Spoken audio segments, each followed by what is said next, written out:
नवा रायपुर अटल नगर में राज्योत्सव मैदान के सामने स्थित तूता धरना स्थल इन दिनों सुनसान नजर आ रहा है। आमतौर पर यहां पर धरने और प्रदर्शन होते थे, लेकिन अब स्थल पर 2 महीने तक कोई गतिविधि नहीं होगी।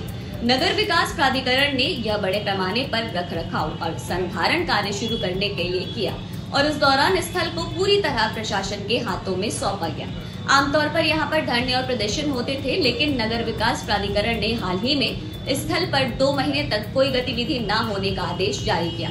प्रशासन का कहना है कि यह कदम स्थल को सुरक्षित और व्यवस्थित बनाने और लंबी अवधि में रखरखाव सुनिश्चित करने के लिए जरूरी है।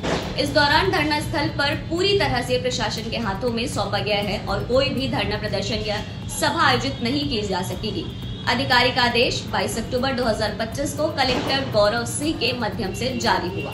आदेश में स्पष्ट किया गया कि स्थल पर रखरखाव कार्य पूरे होने तक कोई भी धरना या प्रदर्शन नहीं किया जा सकेगा, ताकि मैदान में कोई जोखिम न रहे और रखरखाव कार्य सुचारू रूप से पूरा किया जा सके। प्रशासन ने स्थानीय लोगों से अपील की कि वे इस दौरान स्थल पर इकट्ठा न हो और आदेश का पालन करें। यह कदम धरना प्रदर्शन को अस्थायी रूप से रोकने के लिए उठाया गया और इसे अगले आदेश तक लागू रखा जाएगा।